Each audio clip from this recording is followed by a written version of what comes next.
Hello students, मैं Sandeep Singh welcome करता हूं आपका मैग्नेट ब्रेन्स हिंदी में, जहां पर मिलता है आपको free education from class 7 to 12। मतलब यहां पे कुछ चैप्टर्स देखने के बाद आपको किसी भी तरीके का कोई सा भी सब्सक्रिप्शन, कोई पैकेज लेने की बिल्कुल भी जरूरत नहीं पड़ती है, क्योंकि हम आपके लिए लेकर आते हैं क्वालिटी कंटेंट एक्सपीरियंस टीचर्स के साथ, वो भी फ्री ऑफ कॉस्ट। तो जैसा कि हम मिला करते हैं हमारे फिजिक्स सब्जेक्ट के साथ, और हम साथ मिलकर के डिस्कस कर रहे हैं हमारे चैप्टर नंबर 4 समतल में गति को। इसके अंतर्गत हमने इसके दोनों पोर्शंस को देखा। फर्स्ट पोर्शन जहां पे हमने वेक्टर्स को देखा, सदिश को देखा, एंड जो इसका सेकंड पोर्शन था वहां पे हमने बात करी समतल में गति। अर्थात हमने डिस्कस करना शुरू किया है कि अगर किसी एक ऑब्जेक्ट को किसी ऊंचाई के साथ में विस्थापन दे दी जाए और क्षैतिज विस्थापन भी दे दी जाए, अर्थात क्या भाई, तो ये कोई टिपिकल सा वर्ड नहीं।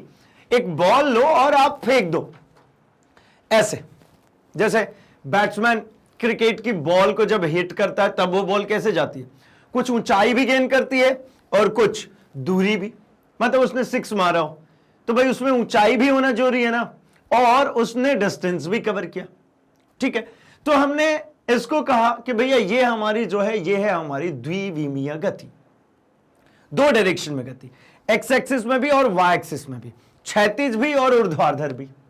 फिर इसके संबंध में हमने समझा कि भाई एक तरीके का ये प्रोजेक्टाइल मोशन है, प्रक्षेप्य गति है, एंड प्रक्षेप्य गति के लिए भी हमने कैलकुलेशंस बनाए कि भैया कितना देर लगेगा, कितना टाइम पीरियड लगेगा, कितनी दूरी तय करेगा, कितने के कोण पे बैट्समैन मारे कि दूर तक जाए बॉल, ये सब कुछ कर चुके।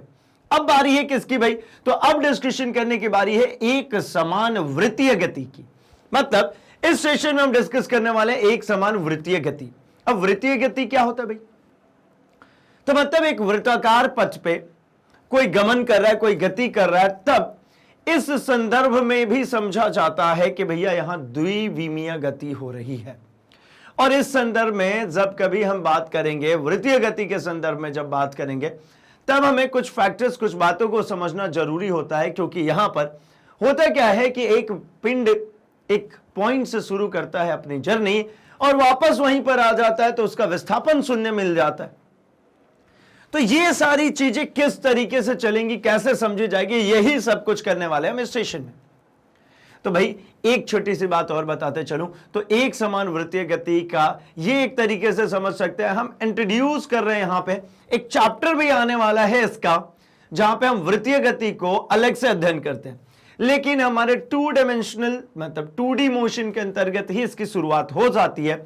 तो उस चैप्टर के सारे बेसिक, सारे फंडामेंटल कॉन्सेप्ट्स यहीं पर रखे हुए हैं, तो यहीं से सीखेंगे और वहां तक चलेंगे। एंड ये पूरी तरीके से इंपॉर्टेंट सेशन है भाई, आपके बोर्ड, आपके स्कूल एग्जामिनेशन, आपके कॉम्पिटिटिव एग्जामिनेशन, मतलब अगर आप IIT JEE या फिर नीट के लिए प्रिपरेशन करें, वहां पर भी इंपॉर्टेंट है, क्योंकि ये जो है ये फाउंडेशन, मतलब ये बेसिक्स है, और बेसिक्स तो भैया हर जगह लगती है ना। आइए चलिए शुरुआत करते हैं हम एक समान वृत्तीय गति की। तो देखिए एक समान वृत्तीय गति किसे कहते हैं भाई, तो हम ऐसे कहना चाह रहे हैं कि भाई किसी वृत्ताकार पथ पर एक समान समय अंतराल में एक समान तय की गई दूरी को ही एक समान वृत्तीय गति कहते हैं। एक समान के ही हम बात करें, हम असमान के डिस्कशन नहीं करेंगे। अर्थात मैं ऐसा कहना चाहता हूं कि कोई पिंड है जो कि केंद्र से एक, मान लीजिए R सदिश दूरी पर, यहां पर एक पॉइंट है भैया P, और ये जो R सदिश जो दिख रहा है ये कंटिन्यूअसली इस तरीके से घूमे चले जा रहा है। तो ये क्या कर रहा है, वृत्तीय गति। यहां से जाएगा, यहां से ऐसा कंप्लीट, तो ये कंप्लीटली इसने क्या किया भाई, इसने किया वृत्तीय गति। मतलब एक वृत्ताकार पथ पे इस तरीके से ये घूमे चले जा रहा है, घूमे चले जा रहा है, और वापस इसी पॉइंट पे पहुंच गया। इस दौरान कुछ बातें समझने की योग्य होती हैं, वो ये कि अगर ये P पॉइंट से अपनी जर्नी स्टार्ट किया और वापस P पॉइंट पे चला गया, तो भाई विस्थापन कहता है कि इस कंडीशन में विस्थापन शून्य हो गया। क्योंकि विस्थापन क्या होता है भाई, तो विस्थापन हमने पढ़ा है कि अंतिम बिंदु और प्रारंभिक बिंदु के बीच की दूरी को ही हम कहते हैं विस्थापन। या अंतिम बिंदु भी P, प्रारंभिक बिंदु भी P, तो चला P से और वापस आ गया कहां, P पर ही चला, P पर से ही और वापस भी कहां गया, P पर ही। मतलब अंतिम और प्रारंभिक दोनों बिंदु कौन हो गई, P। अर्थात यहां पे समझ में आता है कि भाई जैसे हम कहते हैं एक समान वृत्तीय गति को, तो मैं ऐसे कह सकता हूं एक उदाहरण के तौर पे कि जो घड़ी की सुई की नोक होती है, ये घड़ी की सुई, इसकी ये जो नोक होती है ये कैसी गति करती है भाई? ये वृत्तीय गति करती है, ठीक है ना। एक छोटी सी बात और यहां पर मैं करता चलूं जो बहुत ज्यादा इंपॉर्टेंट है कि एक समान रूप से वृत्तीय गति करते हुए पिंड की, ये वृत्तीय गति कर रहा पिंड, और कैसा कर रहा भाई? एक समान। कैसा कर रहा है? एक समान। एक छोटी सी बात,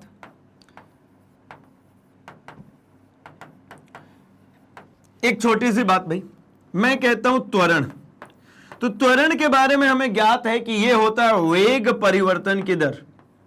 ये क्या होता है? वेग परिवर्तन की दर। अब अगर ये वेग परिवर्तन की दर होता है तो वेग परिवर्तन की दर बटा में समय, ऐसा लिख लेता हूं। वेग परिवर्तन बटा में समय, ऐसा लिख लेता हूं। अब वेग में परिवर्तन का क्या मतलब समझ में आता है?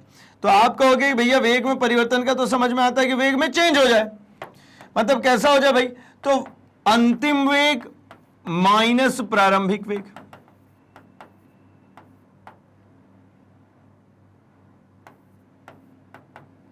अपॉन में समय। क्या हो गया? अंतिम वेग माइनस प्रारंभिक वेग अपॉन में समय।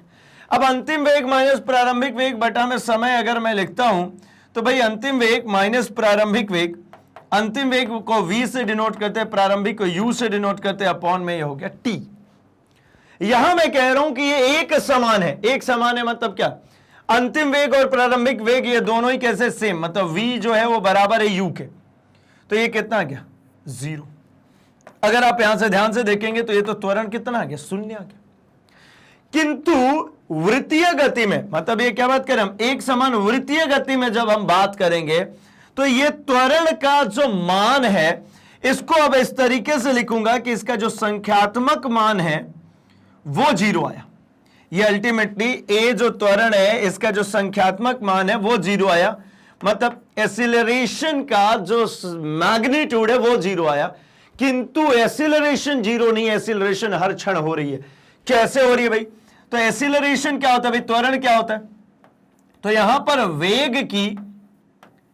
वेग की जो डायरेक्शन होगी वो क्या होगा भाई? तो इस P पॉइंट पे जो टेंजेंट बनेगा, जो यहां पे स्पर्श रेखा बनेगा, ये इस वेग की दिशा है।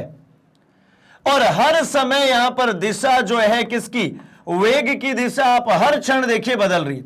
यहां पर वेग की दिशा ये थी, यहां पर ये होगी, यहां पर ये होगी।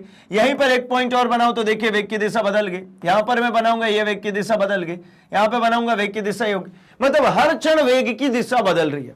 और मुझे पता है त्वरण कैसी राशि है भाई? तो त्वरण एक सदिश राशि है। सदिश मतलब सिर्फ मैग्नीट्यूड क्या? तो नहीं भैया, मैं कहूंगा कि इसमें मैग्नीट्यूड अर्थात संख्यात्मक मान तथा इसके साथ में एक और चीज होगी जिसको हम क्या कहते हैं? दिशा।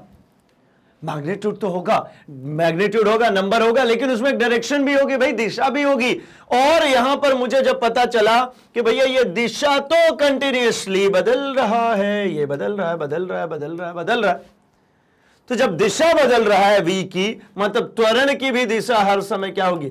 बदलेगी। त्वरण की दिशा हमेशा क्या होगी? बदलेगी। अब त्वरण की दिशा बदलेगी हर क्षण, तो इसका मतलब क्या हो गया? क्या त्वरण कांस्टेंट है? तो नहीं। त्वरण का संख्यात्मक मान कांस्टेंट हो सकता है, त्वरण कांस्टेंट नहीं है। त्वरण हमेशा क्या हो रही है? चेंज हो रही है, वो बदल रही है, उसकी डायरेक्शन चेंज हो रही है हर समय। तो इसी चीज को लिखा है कि एक समान वृत्तीय गति करते हुए पिंड का त्वरण 0 नहीं होता, क्योंकि वृत्तीय गति में दिशा सदैव बदलती रहती है। ये जो आपको नॉर्मली जो 0 दिख रहा था, ये 0 अब किसमें? वेक्टर्स में नहीं हो सकता, एक समान वृत्तीय गति में नहीं हो सकता। ठीक, मतलब समझ में आ गया कि एक समान वृत्तीय गति करता हुआ पिंड हमेशा त्वरित गति करता है। एक समान वृत्तीय गति करता हुआ पिंड क्या कर रहा है? हमेशा त्वरित गति कर रहा है भाई, हमेशा एक्सीलरेशन हो रहा है यहां पर।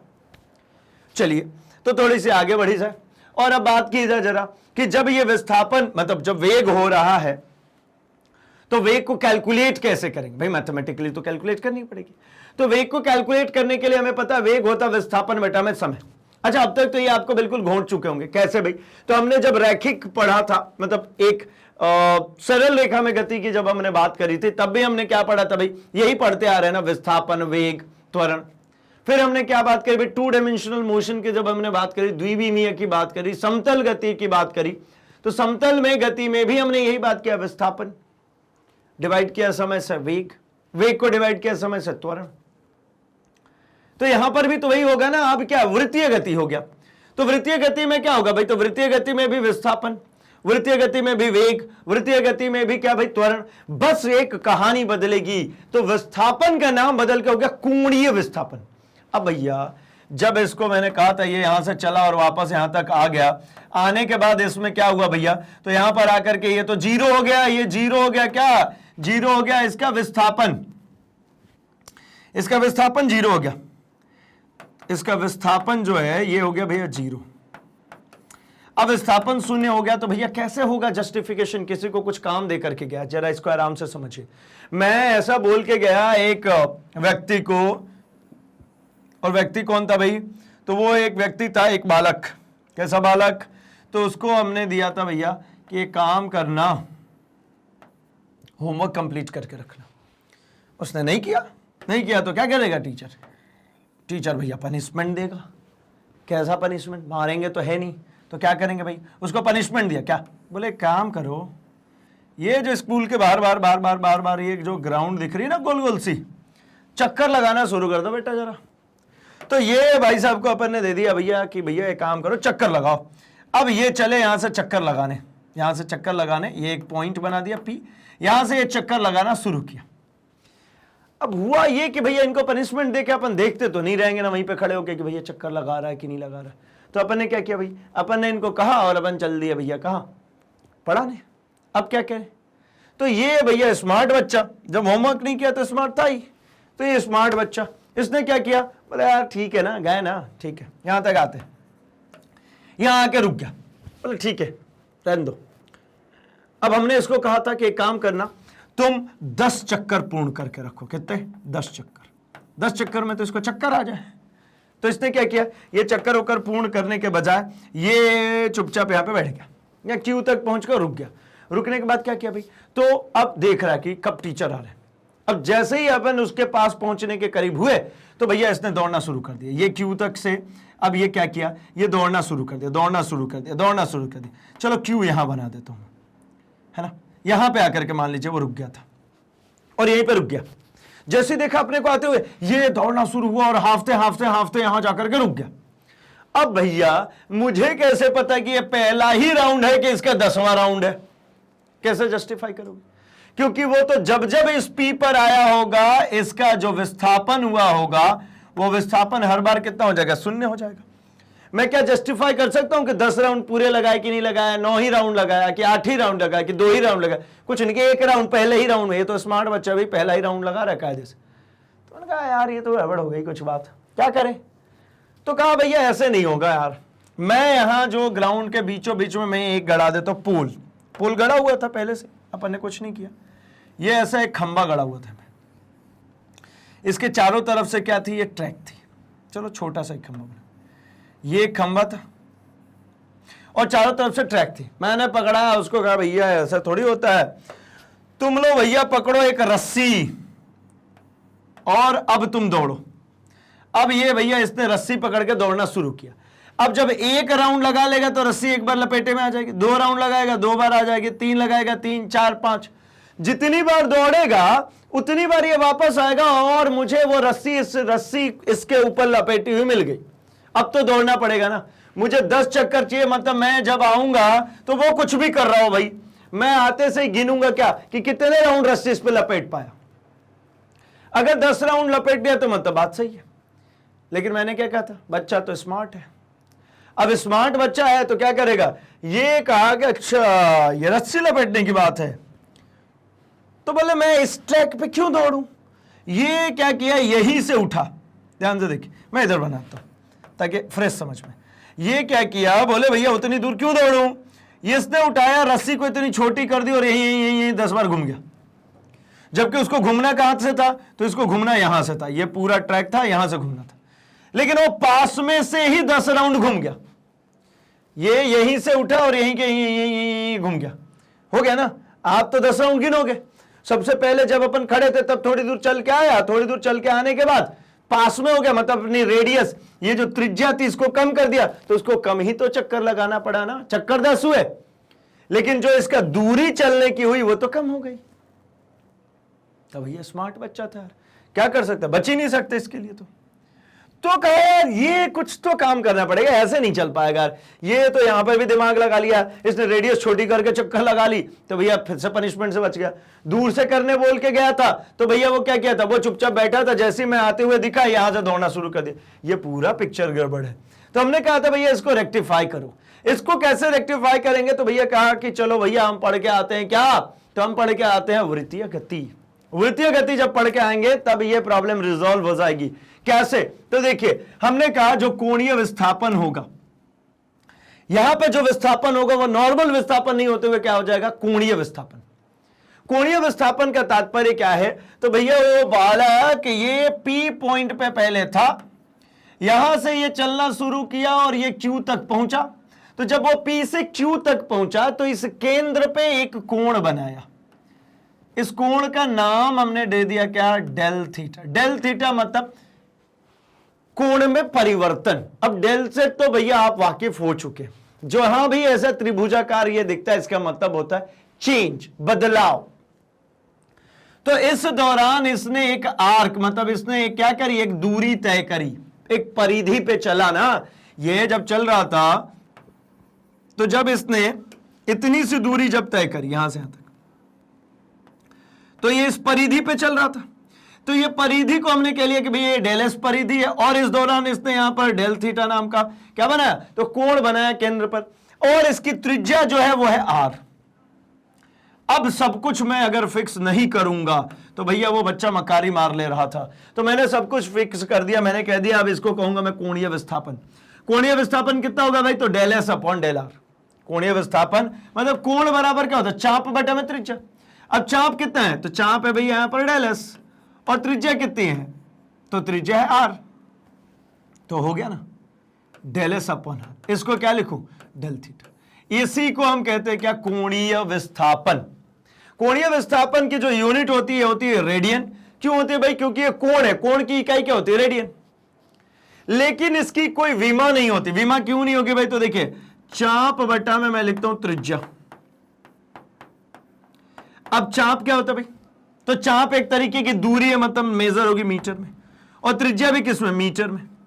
अर्थात अगर डायमेंशन फॉर्मूला लिखूं तो चाप का क्या हो जाएगा, एल, और अगर त्रिज्या की बात करेंगे तो ये भी एल। मतलब ये कितना हो गया, m0 l0 t0।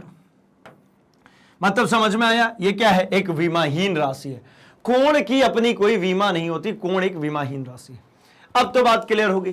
मतलब अब मैं अगर उसका कोणीय विस्थापन निकाल लेता हूं उस बालक का, तो मुझे समझ में आ जाएगा कि वो कितने राउंड ले रहा। तो भाई एक पूर्ण चक्कर में, ध्यान से देखिए, एक पूर्ण चक्कर में, एक पूर्ण चक्कर में कितना कोणीय विस्थापन करेगा, 2 पाई। एक पूर्ण चक्कर में कितना, 2 पाई। पाई मतलब कितना होता है भैया, तो पाई मतलब होता है 180 डिग्री। पाई मतलब 180 डिग्री। तो ये पूरा वृत्त अगर बन गया, वृत्ताकार पथ पे घूम गया, तो कितना डिग्री घूम गया, तो ये 360 डिग्री। 360 डिग्री का मतलब कितना है, 2 पाई। मतलब अगर एक पूर्ण चक्कर लगा गया, पी से चला पी पर ही वापस आ गया, तो 2 पाई। मतलब मैं अगर उसको 10 चक्कर पूर्ण कराना चाहता हूं, 10 चक्कर, तो अल्टीमेटली मेरे को कितने डिग्री का कोण बनाता हुआ दिखना चाहिए, 10 × 2 पाई। मतलब 20 पाई का अगर उसने कोण बना दिया, कितना होता है, तो 20 × 180, 18 दूनी 36, ठीक है, 3600 डिग्री का अगर उसने कोण बना दिया, या 3600 रेडियन भैया, चलो ठीक है डिग्री लिख लेते हैं। 3600 डिग्री का अगर उसने कोण बना दिया, इसका मतलब वो क्या हो गया, वो हो गया क्या भाई, पूरे 10 चक्कर पूर्ण। और या फिर उसको कह सकते हैं 20 पाई रेडियन का अगर उसने कोण बना दिया, तो भी हो गया उसके 20 चक्कर पूर्ण। सेम ही बात है, एक रेडियन में लिखा था और एक डिग्री में लिखा था। मतलब अब तो समझ में आया ना, मुझे अब उस बच्चे से नहीं मतलब है कि भैया वो 10 राउंड हो रहा है, क्या हो रहा है क्या नहीं, भाई इतने डिग्री का कोण चाहिए मुझे। चल अब अगर हमारे पास विस्थापन आ गया तो क्या करेंगे भाई, तो विस्थापन को कर देते हैं हम समय से विभाजित, मुझे मिल जाएगा क्या, वेग। लेकिन इस वेग का फिर से नाम वृत्तीय वेग होगा, वृत्तीय गति होगा, तो भैया कहेंगे कोणीय वेग। जैसे उसका विस्थापन को कह दिया कोणीय, इसमें भी कोणीय जोड़ दें। अच्छा, ऐसे त्वरण आएगा उसको क्या कहेंगे? कोणीय त्वरण। सिंपल है ना। चलिए, तो कोणीय वेग का मतलब क्या हुआ? तो समय के साथ कोणीय विस्थापन के परिवर्तन की दर को कोणीय वेग कहते हैं। मतलब वेग बराबर विस्थापन बटा समय हो रहा था, इसको हटाओ, वेग बराबर विस्थापन बटा समय, तो कोणीय वेग बराबर कोणीय विस्थापन बटा समय। कोणीय विस्थापन को किससे लिखा था? Del theta upon del T. क्या हो गया? Del theta upon del T. अब अगर डेल थीटा की बात करते हैं तो डेल थीटा क्या था? तो डेल थीटा था हमारा डेल एस, ये del S upon R upon del T. मतलब क्या हो गया भाई? तो ओमेगा इक्वल्स टू, ये ओमेगा है भाई, ओमेगा से निर्देशित करते हैं, ओमेगा इक्वल्स टू आपको मिल जाएगा del S upon R times of del T. Simple, del S upon R times of del T. अच्छा, अब कोणीय वेग है तो इसकी यूनिट क्या होनी चाहिए भाई? तो ये है रेडियन, ठीक है, रेडियन पर सेकंड। क्या होगी? रेडियन पर सेकंड। अब कोई पूछता है इसका विमीय सूत्र और बताइए, तो विमीय सूत्र कितना होगा? तो विमीय सूत्र के लिए बहुत आसानी सा कार्यक्रम है। विमीय सूत्र, रेडियन जो है, जो कोण है, उसकी तो कोई विमा होती नहीं भाई, तो ये रेडियन का कोई विमा नहीं हुआ, मतलब खत्म हो गया। ऊपर नीचे क्या बचा? सिर्फ सेकंड, ठीक है ना। मतलब ये m0 l0 t0 और सेकंड कितना बचती है भाई? तो t, तो मतलब क्या हो गया? t-1, ठीक है ना। क्या हो गया? t-1, मतलब ये सिर्फ और सिर्फ क्या है? प्रति सेकंड, ठीक है। t-1 रेडियन की इकाई नहीं होती भाई, विमाहीन होती है, तो विमाहीन कर दिया। चलिए, तो यहां पर हमें समझ में आ गया है भैया कोणीय वेग क्या होता है, इसकी भी पिक्चर हो गई हमारी क्लियर। थोड़ा सा बढ़ते हैं हम जरा, कोणीय वेग में ही कुछ और बात करनी है हमको बात करनी है ताक्षणिक कोणीय वेग की। अब ताक्षणिक का मतलब क्या होता है भाई? तो बहुत ही छोटे समय अंतराल पे जो कोणीय वेग होगा उसको कहेंगे हम ताक्षणिक कोणीय वेग। समय अंतराल कैसा? बिल्कुल छोटा सा, जितना छोटा समय अंतराल होगा। ताक्षणिक मतलब किसी क्षण पे, छोटी सी समय अंतराल पे। तो छोटी सी समय अंतराल करने के लिए क्या करते हैं भाई? तो इसका एक तरकीब है कि भाई जैसे ओमेगा इक्वल्स टू, हमने क्या लिखा था? हमने लिखा था अभी del theta upon del T. अगर ताक्षणिक की यही बात होगी तो ताक्षणिक के लिए लिखी जाएगी, टाइम को मैं कह रहा हूं छोटा रखिए, तो limit del T tending towards zero. ये टाइम डेल टी को कैसा रखे? छोटा, मतलब टाइम पीरियड बिल्कुल छोटा हो जाए। कितना? जीरो हो जाए। तो जीरो क्या? नहीं, जीरो कर देंगे तो ये अनडिफाइंड हो जाएगा। तो जीरो नहीं हो, जीरो के नजदीक हो, जितना नजदीक जा सकते हो, इसीलिए limit del T tending towards zero, मतलब डेल टी के करीब, del theta upon del T. और इसी चीज को हम कहते हैं डिफरेंशिएशन, मतलब D theta upon D T. Ultimately मुझे क्या निकालना है? D theta upon D T. D theta का मतलब समझ में आ रहा होगा, ये क्या है भाई? ये है मेरा कोणीय विस्थापन बटा में समय। विस्थापन बटा में समय मतलब वेग। कौन सा वेग भाई? तो यहां पर कोणीय वेग की बात हो रही है, मतलब ओमेगा की बात हो रही है। इसके लिए जो हमने विमीय सूत्र किया, ये रहा विमीय सूत्र, और ये रहा हमारी यूनिट रेडियन पर सेकंड। ठीक है, आई होप कि आपको ये बात समझ में आई है। आगे बढ़ता हूं मैं जरा, अब जरा हम डिस्कस करते हैं हमारे समय अंतराल की। समय अंतराल इसमें क्यों भाई? तो समय अंतराल इसलिए क्योंकि मैंने जब उस बालक को बोल के गया था कि भैया दौड़ना है तुमको 10 राउंड, तो मुझे यह भी पता करना पड़ेगा ना एक राउंड कितनी देर में हो रहा, तभी तो दोबारा आऊंगा, और वो दोबारा जब आऊंगा तब भैया वो दौड़ते हुए मिलना चाहिए। मतलब मुझे समझ में आया कि अगर उसको 3600 डिग्री का कोण बनाना है, 10 राउंड लेना है, एक राउंड में 2 पाई चल रहा है, तो मतलब ये कि 2 पाई चलने में, यानी एक राउंड उसको पूरा चलने में कितना समय लगा? क्या करना भाई? वो जो 2 पाई चल रहा है उसको एक राउंड चलने में कितना समय लगा, यानी इसको कह सकते हैं कि एक पूर्ण चक्कर लगाने में पिंड द्वारा लिया गया समय ही समय अंतराल कहलाता है। एक चक्कर पूरा करने में पी से चला और पी पर वापस आने में जितना समय लगता है, इसी को हम क्या कहते हैं? समय अंतराल कहते हैं। ठीक है, कैसे प्रेजेंट करते हैं भाई? टी से प्रेजेंट करेंगे, ऑब्वियस बात है। और डायमेंशन फॉर्मूला की बात करेंगे तो क्या होगा भाई? टी ओनली, है ना, ना मास होगा ना लेंथ, क्योंकि ये तो हमारा मूल मात्रक है भैया, टी होगा सिर्फ। इकाई क्या भाई? तो सेकंड। किसमें? टाइम है ना, टाइम को किसमें मेजर करते हैं? टाइम को हम मेजर करते हैं सेकंड में। अब ये बात तो समय अंतराल की हुई, लेकिन मैं ये कहना चाहता हूं कि भैया एक फिक्स समय अंतराल में अगर उसके नंबर ऑफ रोटेशन की बात करनी हुई तो मतलब मैं कहना चाहता हूं आवृत्ति, फ्रीक्वेंसी के बारे में। फ्रीक्वेंसी क्या होती है भाई? आवृत्ति क्या होती है? तो ये होता है सिंपली कि एकांक समय अंतराल में पूर्ण किए गए चक्करों की संख्या को आवृत्ति कहते हैं। फिक्स टाइम इंटरवल में कितनी बार वो चक्कर पूर्ण कर रहा है, इसको ही आवृत्ति कहते हैं, इसी को फ्रीक्वेंसी कहते हैं। सिंपली मैं कहता हूं कि मैंने कह दिया कि 1 मिनट में ये जो है ये 2 चक्कर लगा लिया, तो इसकी आवृत्ति कितनी हो गई भाई? 2।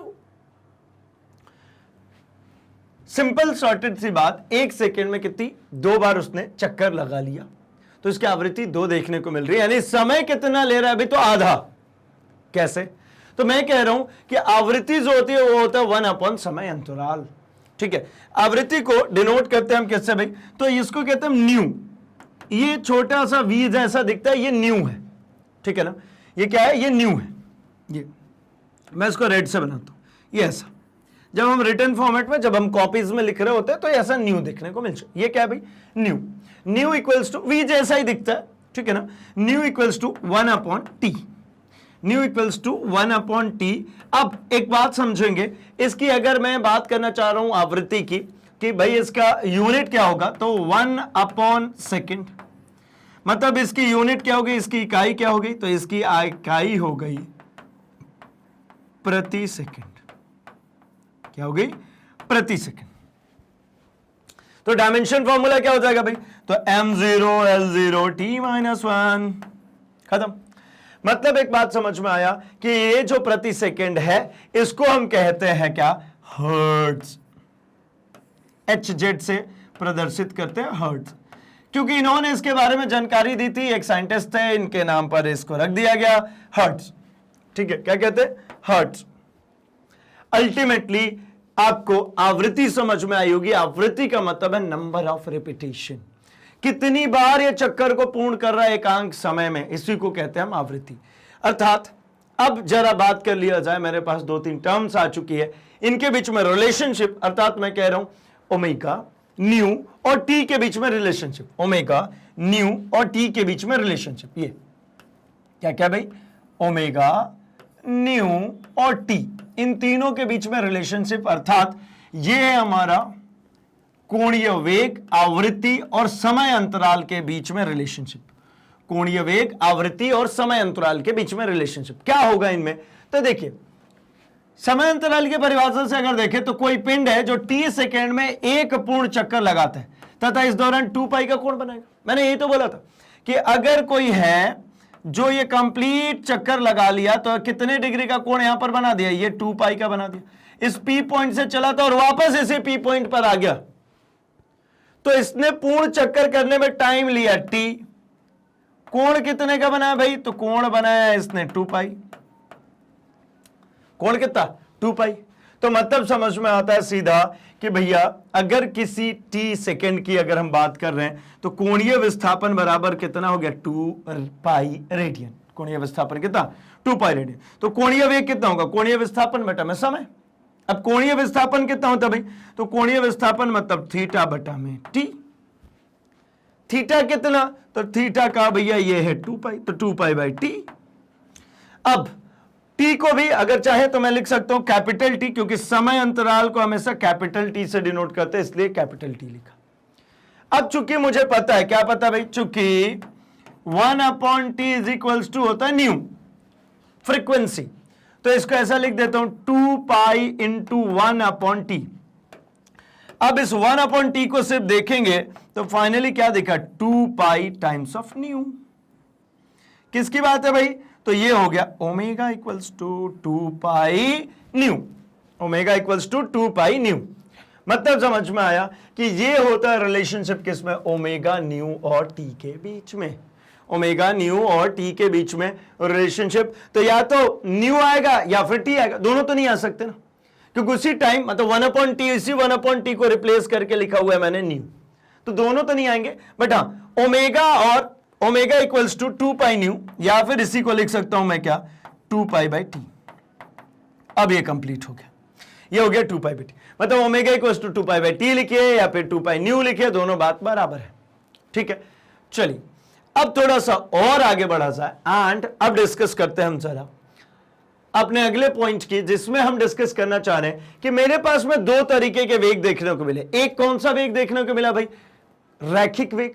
रैखिक वेग मतलब सरल रेखा में जो वेग होता था वो लीनियर वेलोसिटी। और दूसरा मुझे क्या देखने को मिल रहा है? कोणीय वेग। तो क्या कोई रिलेशन होती है इनमें, इस कोणीय वेग में और रैखिक वेग में कोई रिलेशनशिप होती है क्या?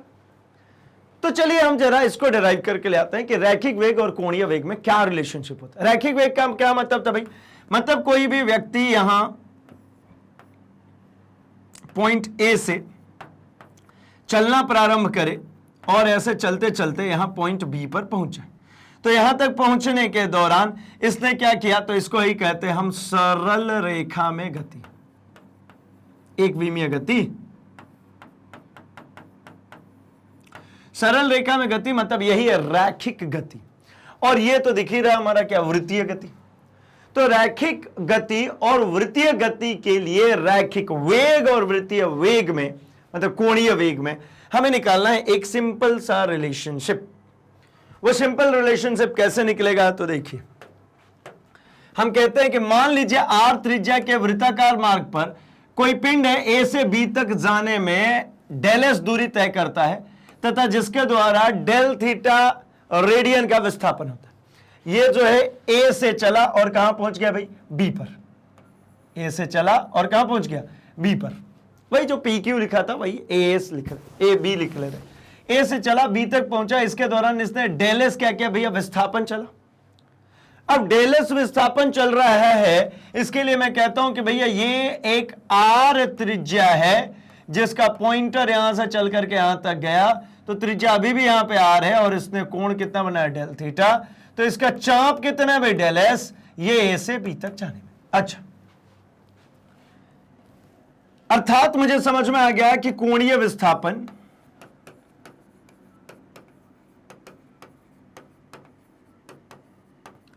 बराबर क्या? तो बराबर ही चाप बटा में त्रिज्या। क्या मिला? चाप बटा में त्रिज्या। चाप बटा में त्रिज्या मतलब थीटा इज इक्वल्स टू, ठीक है, ये क्या है? Del theta is equals to del S upon में आर। अब दोनों तरफ डेल टी से हम कर देते हैं विभाजित। दोनों तरफ डेल टी से विभाजित करेंगे तो क्या होगा? Del theta upon del T is equals to 1 upon del S upon del R. ठीक है, क्या हुआ? Del theta upon del T is equals to 1 upon R times of del S upon में डेल टी। अच्छा, ये अगर आपको मिला तो भैया इसमें मैं दोनों तरफ ले लेता हूं लिमिट। अच्छा, लिमिट कब कब लेते हैं भाई? ये अपनी मर्जी से जब मर्जी पड़ता है लिमिट लिमिट लिमिट। तो लिमिट तभी लेते हैं जब मुझे इस तरीके की चीज दिखती है, जैसे यहां पर डेल डेल ऊपर भी ये डेल और डेल दिख रहा है, तभी हम लिमिट लेते हैं। तो लिमिट का मतलब क्या होता है भाई? कि मिनिमम मतलब एकांक समय अंतराल नहीं चाहिए मुझे चाहिए बिल्कुल क्षणिक, सबसे छोटे समय अंतराल पे, जो सबसे छोटा हो सकता है, जो आप ले सकते हो। तो मैंने दोनों तरफ limit del T tending towards zero लिया, तो limit del T tending towards zero del theta upon del T is equals to, इस 1 अपॉन आर की मैं बात करता हूं तो आर यहां पर क्या है भाई? तो आर है स्थिरांक। आप बोलोगे कैसे कैसे स्थिरांक हो गया? तो आर है भैया यहां पर त्रिज्या, और अगर कोई वृत्ताकार पथ पे चल रहा है तो इस त्रिज्या को नहीं बदल सकते। ये रेडियस जो है इसका फिक्स रहने वाला है। तो ये अगर कांस्टेंट है तो इसको बाहर रख लिया, परिवर्तन किसमें? तो limit del T tending towards zero del S upon del T. क्या लिखा? Del S upon del T. अब क्या काम करूं भाई? तो अब इसके लिए ये सेम फॉर्म को आगे लेके चलते हैं। किसको? ये जो मुझे दिख रहा था limit del T del theta upon del T is equals to 1 upon R limit del T tending towards zero del S upon del T. ठीक है, इसी से आगे डेरिवेशन स्टार्ट करें। तो भाई बढ़ते हैं आगे। देखिए ये क्या मिल गया मुझे? Limit del T tending towards zero del theta upon del T को हम क्या लिखते हैं भाई? तो इस टर्म को ही तो हम लिखते हैं क्या? D S upon D T is equals to 1 upon R. इसको क्या लिखेंगे भाई? सॉरी, ये डी थीटा, ये D theta upon D T, 1 upon R limit del T tendings toward zero DS मतलब डीएस अपॉन डी टी, ये चलेगा D theta upon D T equals to 1 upon R DS upon D T. अब ये समझिए, तो भाई मुझे पता है यहां पर कोणीय वेग की परिभाषा से, तो कोणीय वेग जो होता है हमारा ओमेगा, ये क्या था भाई, ये था D theta upon D T.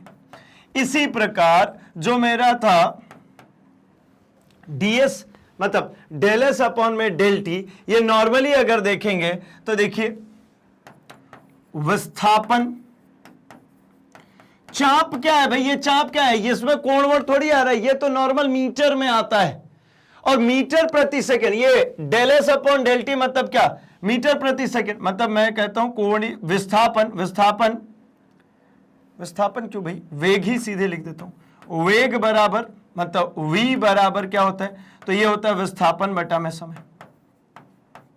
अब विस्थापन बटा में समय के लिए क्या लिखा हुआ भाई, तो विस्थापन बटा में समय मतलब यहां पर लिखा हुआ है इसकी जगह पे चाप बटा में समय, और चाप कितना है, तो चाप है भैया आपका ds बटा में समय मतलब dt, अतः ds अपॉन dt क्या हो गया, v वेग। तो मतलब ये d थीटा अपॉन dt की जगह पे मैं लिखता हूं omega is equals to 1 upon r times of v। मिल गया संबंध हमको, मतलब मुझे सामने से ये मिल गया कि v equals to r times of omega. मतलब ऐसा समझ सकते हैं कि रैखिक वेग बराबर जो भी त्रिज्या दिया हो उसका गुणा कर दीजिए किसमें, तो जो भी हमारा आया यहां पर कोणीय वेग उसमें, कोणीय वेग में r का गुणा कर दीजिएगा, रैखिक वेग के बराबर हो जाएगा। ये देखिए ये क्या मिल गया, v इक्वल्स टू ओमेगा, यानी रैखिक वेग बराबर कोणीय वेग इनटू त्रिज्या, ये लिखा त्रिज्या इनटू कोणीय वेग, सेम है भाई। अर्थात अब से आप ध्यान में रखेंगे कि भाई क्या होता है जब मैं बात करता हूं किसी रैखिक वेग का कोणीय वेग में रूपांतरण की, तो रैखिक वेग में, रैखिक वेग जो होगा कोणीय वेग में r का मल्टीप्लाई कर दीजिए, त्रिज्या का मल्टीप्लाई कर दीजिए, आपको मिल जाएगा क्या, रैखिक वेग। अच्छा, जब रैखिक वेग तक और रैखिक वेग कोणीय वेग में संबंध हमने देख लिया, समय अंतराल, आवृत्ति और हमने विस्थापन के बीच में यहां पर हमने देख लिया रिलेशनशिप। अब क्या करें भाई, तो अब थोड़ा सा आगे बढ़ते हैं और हम बात करते हैं एक बार त्वरण की। त्वरण क्या होता है भाई, तो त्वरण जैसे कि हमको पता है कि वेग परिवर्तन की दर को त्वरण कहते हैं। अब कोणीय त्वरण क्या होता है, तो कोणीय वेग में परिवर्तन को कोणीय त्वरण कहते हैं। जैसे वेग को कह रहे थे कि विस्थापन बटा समय होता है, लेकिन कोणीय वेग क्या था, कोणीय विस्थापन बटा में समय, वैसे ही कोणीय त्वरण क्या हो जाएगा भाई, तो कोणीय वेग बटा में समय। अब कोणीय वेग बटा में समय की अगर हम बात करते हैं तो देखिए इसको कैसे डिफाइन कर सकता हूं, मैं लिख सकता हूं एकांक समय अंतराल में वेग परिवर्तन की दर को कोणीय त्वरण कहते हैं। एकांक समय अंतराल में कोणीय वेग परिवर्तन की दर को कोणीय त्वरण कहते हैं, मतलब कोणीय त्वरण बराबर कोणीय वेग बटा में समय। अब होता क्या है भाई, तो अल्फा से डिनोट करते हैं, alpha equals to del omega, इसको मैं लिखूं तो ये अल्फा से एक ऊपर बार लगा देते हैं, बार का मतलब होता है कोणीय है, ताक्षणिक में इसको हटा देते हैं, इंस्टेंटेनियस में इसको हटा देते हैं, बराबर डेल ओमेगा अपॉन में डेल टी। डेल ओमेगा मतलब क्या भाई, तो डेल ओमेगा मतलब हो गया कोणीय वेग में परिवर्तन। इसका क्या तात्पर्य है, इसका तात्पर्य है कोणीय वेग में परिवर्तन बटा में क्या हो गया, तो बटा में समय अंतर, बटा में समय अंतर। अब मुझे क्या चाहिए होता है, तो जैसे ही डेल डेल दोनों तरफ देखता हूं ऊपर नीचे, मुझे तुरंत समझ में आता है कि भैया मुझे ताक्षणिक पे जाना है, मुझे यहां पर लिमिट लगानी है। तो ताक्षणिक का मतलब क्या सिखाया भाई, तो ताक्षणिक का मतलब सिखाया कि समय जीरो के नजदीक होना चाहिए, समय जीरो के करीब होना चाहिए, जीरो नहीं, जीरो हो जाएगा तो ये अनडिफाइंड हो जाएगा भाई। ये अगर डेल ओमेगा अपॉन जीरो लिख दिया तो ये तो इनफाइनाइट हो गया ना, ये जीरो नहीं, ये जीरो के करीब, जीरो के करीब मतलब जितना छोटा होगा ये नीचे वाला टर्म, जितना छोटा होगा टाइम पीरियड, उतना ही बेहतर कैलकुलेशन आने वाला। मतलब alpha equals to limit del T tendings towards zero del omega upon del T. कैसे पता लगा भाई, ये डेल डेल दोनों तरफ जैसे ही दिखता है हम लिख देते हैं, और इस पूरे पूरे फॉर्म का मतलब होता है D omega upon D T. इस पूरे फॉर्म का मतलब क्या होता है? D omega upon D T. D omega upon D T मतलब ये कह सकता हूं मैं कि मेरे पास ये जो मिला है ये होगी इसकी यूनिट रेडियन अपॉन में सेकंड, मतलब रेडियन पर सेकंड। लेकिन डायमेंशन फॉर्मूला फिर से अगर हम बात करेंगे, अच्छा सेकंड क्या, सेकंड स्क्वायर हो जाएगा, है ना, क्योंकि ऊपर डी ओमेगा का मतलब क्या भाई, तो डी ओमेगा का मतलब है, ये देखिए दोबारा लिख देता हूं, रेडियन पर सेकंड। यही होता है ना भाई, ये होता है हमारी किसकी वैल्यू, हमारी होती है यूनिट ये वेग की। कौन सी वेग? कोणीय वेग बटा में एक और समय नीचे चली रहे। अर्थात अब समझ में आ जाएगा आपको कि ये हो गया भैया रेडियन पर समय, मतलब टाइम का स्क्वायर। तो मतलब ये हो गया सेकंड, मतलब यहां पर भी लिख दूंगा क्या, सेकंड। ठीक है, चलिए तो अब क्लियर हो गई होगी बात। मतलब क्या मिला, रेडियन पर square second. Radian square second को लिखने का एक तरीका ये भी होता है s-2। यूनिट क्या होगी, तो रेडियन की, सॉरी विमीय सूत्र, यूनिट रेडियन की भाई, तो इसकी विमीय सूत्र m0 L0 T0 विमाहीन होता है, और ये आ गया t, तो ऊपर चला गया t, t-1, या यूं कह लूं तो m0 L0 T-1, खत्म। ये हो जाती है इसकी विमीय सूत्र। अच्छा t-2 भाई, रेडियन सेकेंड स्क्वायर -2, ये -2 नीचे है ना, टाइम स्क्वायर है तो -2। चलिए यहां तक अब आपको बात समझ में आ गई होगी कि कोणीय त्वरण क्या होगा भाई, तो कोणीय वेग बटा में समय। अब जब ये भी क्लियर हो गया तो हम चलते हैं जरा एक रिलेशनशिप फाइंड आउट करते हैं। सिमिलरली कैसा, रैखिक त्वरण, कोणीय त्वरण, इन दोनों में क्या रिलेशन होता है। जो रैखिक त्वरण था और जो हमारा कोणीय त्वरण होता है, इन दोनों में क्या रिलेशन। तो देखिए हमें एक बात ये क्लियर है, रैखिक वेग बराबर होता है त्रिज्या इंटू कोणीय वेग। अभी जस्ट हमने कैलकुलेट किया था क्या भाई, रैखिक वेग बराबर त्रिज्या इंटू कोणीय वेग, मतलब v equals to R omega, v equals to R omega. अब दोनों तरफ डिफरेंशिएशन करना है हमको, अगर किसका भाई, t का। ठीक है, तो t के सापेक्ष अगर इसका अवकलन करेंगे तो क्या मिलेगा मुझे, तो सिंपली ये मिल जाएगा dv अपॉन dt, और इधर में d अपॉन dt। देखिए मैं इधर से करते हुए आ जा रहा हूं, मैं इधर से कर दूं, v equals to R omega हमको क्लियर है। मैंने कहा कि t के सापेक्ष, अब t के सापेक्ष क्या करना है भाई, अवकलन। अवकलन मतलब क्या, डिफरेंशिएशन। क्यों डिफरेंशिएशन, क्योंकि भाई वेलोसिटी को अगर आप एक बार डिफरेंशिएट करेंगे तो आपको मिल जाएगा क्या, त्वरण। ऐसा कहना चाहता हूं। देखिए इसको ध्यान में रखेंगे, विस्थापन अगर आपके पास में है x, तो आपके पास में वेग कितना निकलेगा भाई, तो मैं कहता हूं dx अपॉन dt, यह है v। आपके पास में त्वरण कितना निकलेगा भैया a, तो मैं ये कहता हूं ये होता है dv अपॉन में dt। डिफरेंशिएशन का मतलब क्या भाई, विभाजित ही कर रहे हैं ना। इसको अगर हम लिखते हैं वेग को, तो वेग को क्या लिखते हैं भाई, तो ये लिखते हैं ना विस्थापन परिवर्तन की दर, विस्थापन बटा में समय, यानी ये विस्थापन में परिवर्तन की दर है। अगर इसको त्वरण को लिखते हैं तो त्वरण को क्या लिखते हैं भाई, लिखते हैं ना वेग परिवर्तन बटा में समय। और मैं कहता हूं कि भैया जो ये डिफरेंशिएशन होता है, ये जो अवकलन होता है, अवकलन अल्टीमेटली किसको बताता है भाई, तो ये है दर, रेट। ये सब क्या है, सब रेट है, मतलब dv अपॉन dt। यूं चाहूं तो इसको मैं और भी लिख सकता हूं, क्या लिख सकता हूं, d v की जगह पे ये पूरा टर्म लिख दीजिए। क्या है, तो ये पूरा टर्म आपको दिख रहा है dx अपॉन dt, अपॉन यहां पर लिखा हुआ है dt, चलेगा। अब अगर इसको सॉल्व करेंगे तो कितना हो जाएगा, d2x upon dt into dt, मतलब dt स्क्वायर। मतलब एक्सीलरेशन अगर आपको निकालना है तो त्वरण को दो बार, मतलब जो विस्थापन है उसको दो बार विभाजित कीजिए समय से, त्वरण निकल जाएगा। और अगर आपको सिंपली वेग निकालना तो एक बार समय से विभाजित कीजिए, इसको एक बार विभाजित किया समय से तो वेग, दो बार विभाजित किया तो त्वरण। तो मैं अब यहां पर बात वही करना चाह रहा हूं, t के सापेक्ष अवकलन करने का मतलब क्या है, मैं इसको लिखना चाहता हूं dv अपॉन dt। क्यों भैया dv अपॉन dt, क्योंकि मुझे त्वरण ज्ञात करना है, तो वेग परिवर्तन की दर हो जाएगी इसलिए। इधर साइड में अगर करूंगा तो D R omega upon D T. अब इसको करके देखते हैं। तो डीवी अपॉन डी टी जो दिख रहा है, डीवी अपॉन डी टी, ये क्या होता है भाई? एक्सीलरेशन होती है। डीवी अपॉन डी टी जो है, ये अभी मैं डिस्कस करके आ रहा हूं। डीवी अपॉन डी टी जो है, ये होता है त्वरण। कौन सा त्वरण भाई? कोणीय क्या? तो नहीं, ये जो होता है ये होता है हमारा रैखिक त्वरण, मतलब ये ए होता है।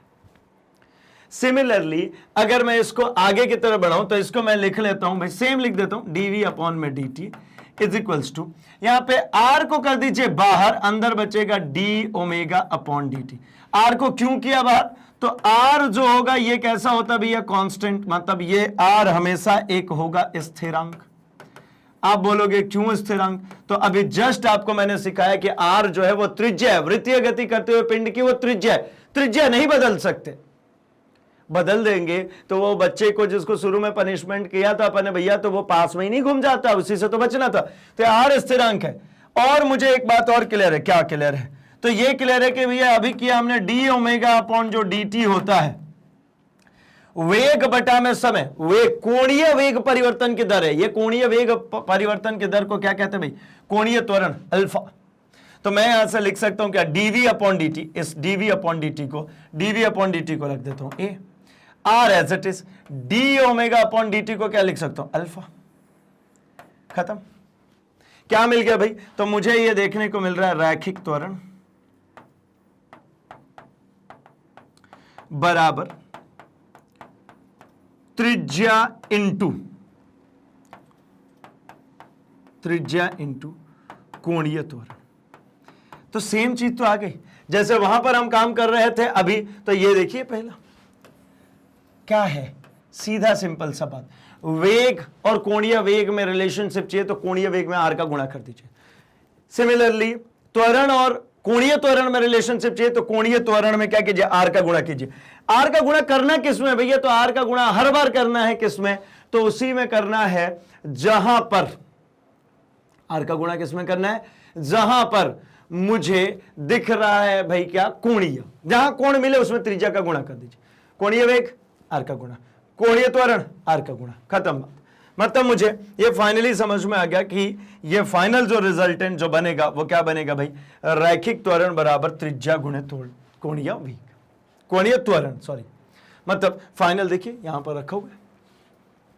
अर्थात इसको वेक्टर फॉर्म में लिखूं तो इसको वेक्टर फॉर्म में लिख सकते हैं क्या? A vector equals to alpha vector cross R vector. ये सभी अगर वेक्टर फॉर्म में लिखे जाएंगे तो ये A vector is equals to R vector cross alpha vector. ये सभी सदिश इकाई थी, सभी सदिश इकाई, ये तीनों ही सदिश इकाई। ठीक है, तो मतलब यहां पर बात क्लियर है भाई, समझ में आ गई ये पूरी पिक्चर कि क्या चल रहा है, कैसे चल रहा है। ये रिलेशनशिप भी हमने फाइंड आउट कर लिया। तो यहां पर जो हमने डिस्कस किया था कि भाई हमारे पास जो मिलने वाला है वो कोणीय वेग का सिर्फ और सिर्फ इंट्रोडक्शन पोर्शन मिलने वाला है। तो कोणीय वेग का इंट्रोडक्शन पोर्शन में हमने क्या देखा भाई? हमने उसका कोणीय विस्थापन देखा, कोणीय वेग देखा, कोणीय त्वरण देखा, कोणीय त्वरण और रैखिक त्वरण में एक रिलेशनशिप फाइंड आउट किया, और उसी तरीके से कोणीय वेग और रैखिक वेग में हमने एक रिलेशनशिप फाइंड किया। मतलब जो टारगेट हमने सेट किया था वो हमने कवर अप किया। हमने डिस्कस ही किया था कि इस सेशन में हम बात करने वाले हैं हमारे कोणीय वेग की। मैं वृत्तीय गति की बात करने वाला हूं, एंड मैंने वृत्तीय गति के जितने भी बेसिक फंडामेंटल्स होते हैं उन सभी को आपके सामने रखा, आपने समझा, सीखा। इसी तरीके से बाकी कोर्स कंटेंट के लिए आप हमें मैग्नेट ब्रेन्स को किसी भी प्लेटफॉर्म जिससे भी आप चाहें वहां से हमें सर्च कर सकते हैं। कैसे भाई? तो ये सारी क्लासेस YouTube पे आती हैं आपके लिए, लेकिन आप अपने गैजेट में, आप लैपटॉप से, डेस्कटॉप से, या फिर आप अपने टैबलेट या फिर मोबाइल फोन से देख रहे हो तो सिंपली आपको क्या करना होता है? YouTube पे जाकर के हमको सर्च कर सकते हैं। आप फेसबुक से हमें सर्च कर सकते हैं, इंस्टाग्राम से सर्च कर सकते हैं, आप हमसे ट्विटर एंड टेलीग्राम पर भी मिल सकते हैं भाई। मतलब आप हमारे तक अपने मैसेजेस पहुंचा सकते हैं। हमारी पूरी वीडियो लेक्चर्स हमारी वेबसाइट से जाकर के, यूट्यूब से जाकर के देख सकते हैं, हमारी ऐप से भी। भाई करना क्या होता है इसमें? तो भैया सिंपल सॉर्टेड सी बात है, आप अपने कोर्स कंटेंट को सर्च कीजिए। कौन से कोर्स कंटेंट भाई? तो ये है जो मैग्नेट ब्रेन्स आपको प्रोवाइड करता है। क्या क्या है? CBSE English medium and Hindi medium both. मतलब अगर आप किसी भी सीबीएसई बोर्ड से हो या किसी भी स्टेट बोर्ड से हो, आपके लिए पूरा कोर्स कंटेंट मिलता है एनसीईआरटी बेस्ट, क्योंकि लगभग सभी स्टेट बोर्ड्स फॉलो करती हैं एनसीईआरटी को, सो दैट ये पूरी वीडियो लेक्चर्स आपको एनसीईआरटी के अकॉर्डिंग मिल जाते हैं। सिमिलरली अगर आप यूपी या बिहार बोर्ड से, तो यूपी एंड बिहार बोर्ड के लिए तो एक्सक्लूसिव प्लेलिस्ट मिल जाती है, जहां पर आप UP board and Bihar board के अकॉर्डिंगली अपनी स्टडी कर सकते हैं। साथ ही साथ अगर आप NTSU, Olympiad, CUET, IIT, JEE, NEET की प्रिपरेशन कर रहे हैं, मतलब किसी कॉम्पिटिटिव एंट्रेंस एग्जाम के प्रिपरेशन कर रहे हैं या फिर स्कॉलरशिप एग्जामिनेशन के प्रिपरेशन कर रहे हैं, तो भी आपको यहां पर सब कुछ मिल जाता है, पूरा कोर्स कंटेंट मिल जाता है। साथ ही साथ अगर आप किसी भी तरीके की कॉम्पिटिटिव एग्जाम्स, वो जो जॉब ओरिएंटेड है, ठीक है, वो सभी भी मिलते हैं भाई। जैसे आपको bank insurance, RRB, SSC, UPSC, CIIB, JAIIB, and साथ ही साथ अगर आप इंग्लिश बोलना सीखना चाहते हैं तब भी मैग्नेट ब्रेन्स आपके साथ है। मतलब मैग्नेट ब्रेन्स आपके हर एजुकेशनल प्रॉब्लम की सॉल्यूशन है। सब कुछ यहां पर मिलता है फ्री ऑफ कॉस्ट, मतलब बाय नाउ का कोई ऑप्शन नहीं आता, कोई कूपन कोड का ऑप्शन नहीं आता भाई। 100% फ्री एजुकेशन, वो भी हाई क्वालिटी। ठीक है, तो भाई अभी के लिए क्या करेंगे, तो इस वीडियो को लाइक कर दीजिए, चैनल को सब्सक्राइब कर लीजिए भाई, क्योंकि सब कुछ, ये जितना सब कुछ मैं डिस्कस कर रहे हैं, ये सब कुछ मिलता है आपको मैग्नेट ब्रेन्स पर। तो हम मिल रहे हैं अपने अगले सेशन में, जिसमें हम डिस्कस करेंगे क्या, तो इस चीज चैप्टर से रिलेटेड इसके एनसीईआरटी सॉल्यूशंस की, एमसीक्यूज की, एक वन शॉट रिवीजन की, मतलब कंप्लीट चैप्टर रिवीजन की भी हम बात करेंगे। तो ये सब कुछ लेकर के आ रहा हूं मैं अपने अगले सेशन में। तब तक के लिए थैंक्स फॉर वॉचिंग।